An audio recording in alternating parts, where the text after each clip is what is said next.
All right, Raiders fans, let's dive deep into the current situation in Las Vegas.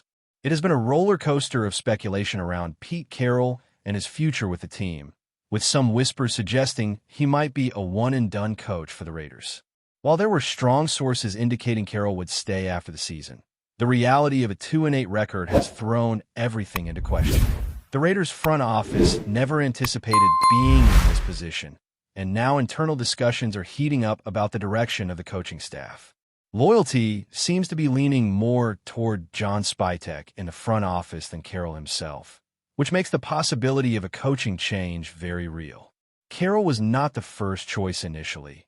The Raiders had other candidates in mind, but with the team struggling as it is not shocking to consider that Carroll's tenure could end sooner rather than later. Fans are already imagining the next head coach, and there are plenty of candidates to discuss on both the defensive and offensive sides of the ball. On defense, Jesse Minter stands out as a prime candidate.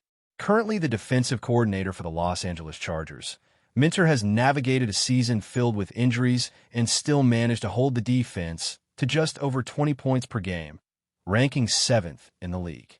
At 42 years old, he brings a youthful perspective combined with experience as Michigan's defensive coordinator, which aligns well with the Raiders' front office philosophy.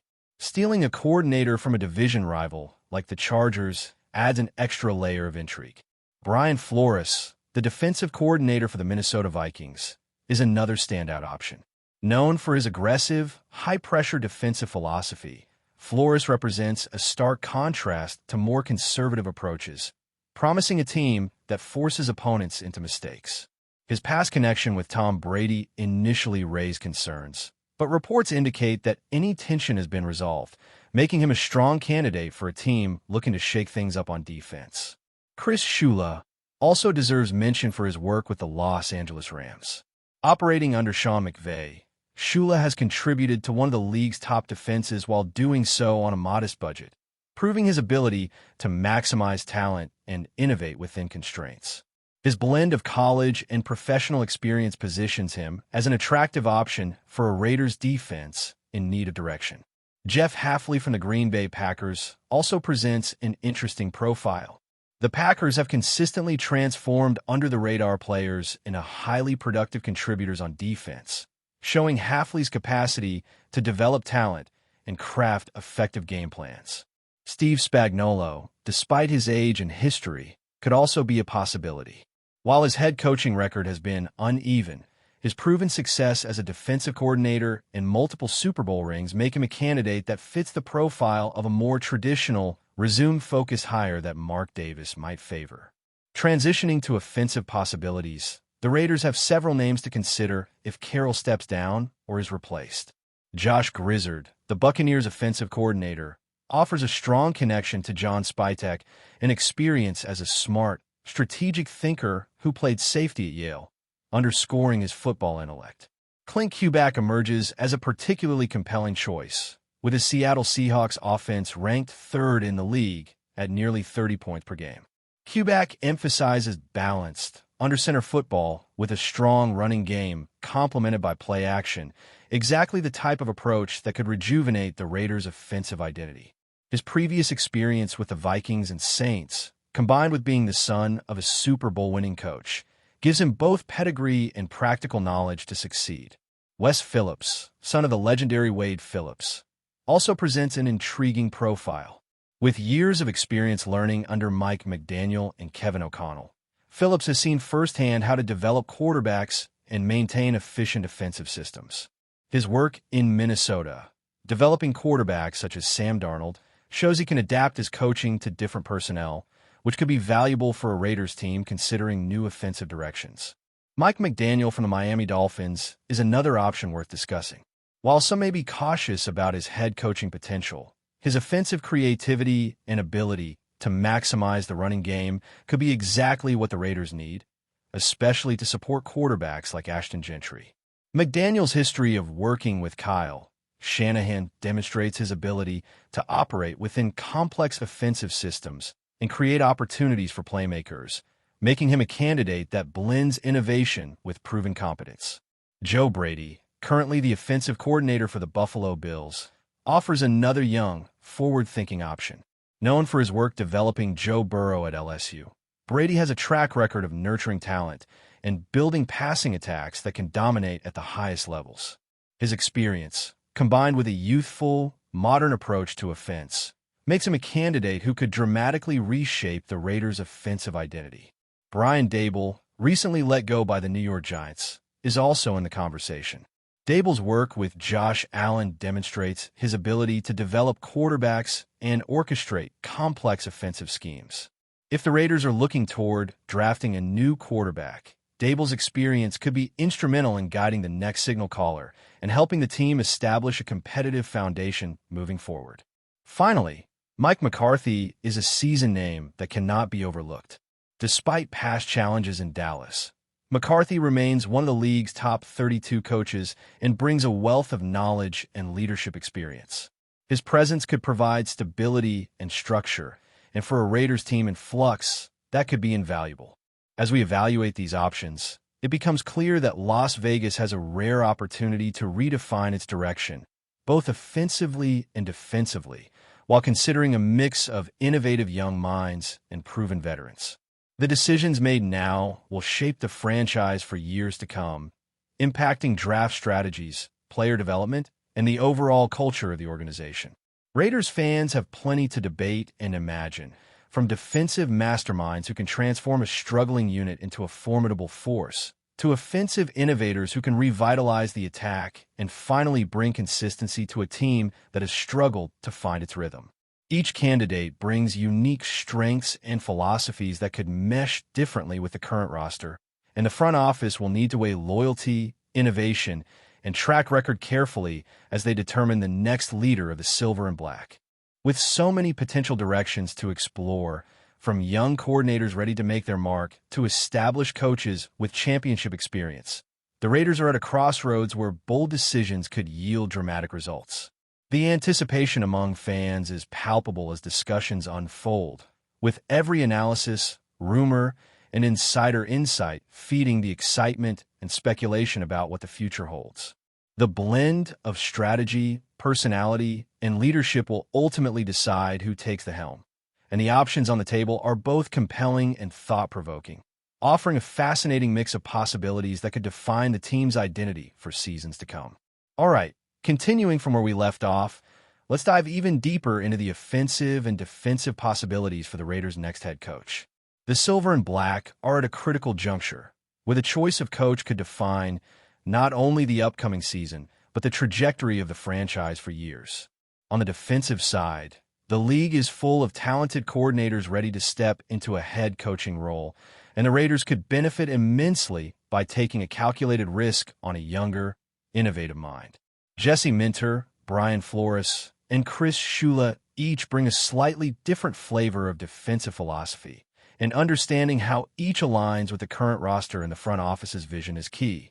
Minter's experience with the Chargers, managing a defense through adversity, showcases resilience and adaptability, while Flores' aggressive, pressure-heavy schemes could bring the chaos that forces opponents into mistakes, giving the Raiders a competitive edge in tight games. Shula, having operated under Sean McVay, offers the advantage of learning from one of the most successful coaching trees in the league. His ability to optimize limited resources and maximize defensive efficiency shows that he could turn around a unit that has underperformed this season.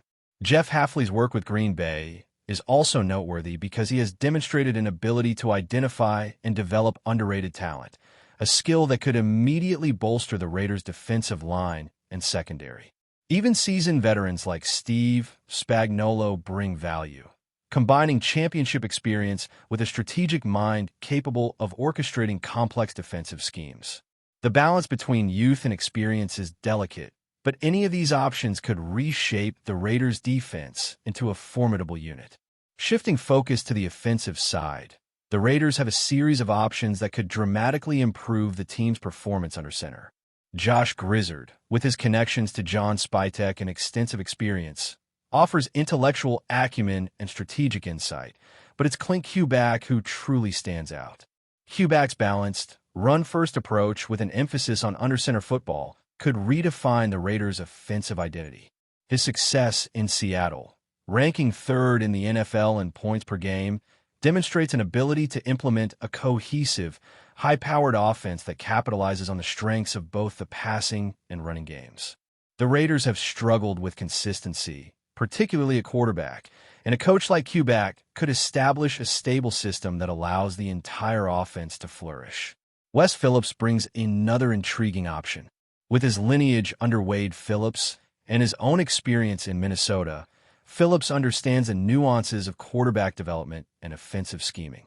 He has shown an ability to adapt his strategy to the strengths and weaknesses of his personnel, a vital skill for a team that has yet to find a consistent quarterback. Mike McDaniel, despite his past controversies, offers innovation and a dynamic approach to play calling. His ability to maximize running game potential and create opportunities for quarterbacks like Ashton Gentry makes him a candidate who could inject life into the offense while allowing the front office to execute its broader strategic vision. Joe Brady, now with the Buffalo Bills, brings an offensive mindset honed from working with elite quarterbacks and high-powered passing attacks. His experience at LSU developing Joe Burrow, combined with his NFL exposure, shows he has the ability to adapt and innovate, potentially turning the Raiders into a more modern, pass-oriented team. Brian Daboll, who has coached Josh Allen, presents yet another path forward, particularly if the Raiders are looking toward drafting and developing a new quarterback. His ability to nurture talent and manage complex offensive systems could provide stability and growth, helping the Raiders develop a franchise quarterback in the coming seasons. Mike McCarthy, a veteran coach with decades of experience, offers another layer of security. His knowledge of league-wide offenses and leadership skills could stabilize a team in transition, ensuring that the Raiders maintain structure while experimenting with new schemes. Deciding between these options requires weighing innovation against experience, youth against veteran stability, and offensive potential against defensive resilience. The Raiders' front office will need to consider not only the coach's philosophy, but also how it aligns with the roster, the upcoming draft, and the long-term vision of the franchise. Fans, naturally, have opinions, and the debate about whether the next coach should prioritize offensive innovation or defensive dominance is intense. A defensive-minded coach could reshape the silver and black into a team that frustrates opponents, creating turnovers and controlling games with strategic pressure, while an offensive-minded coach could revitalize the passing game, balance the attack, and put points on the board consistently.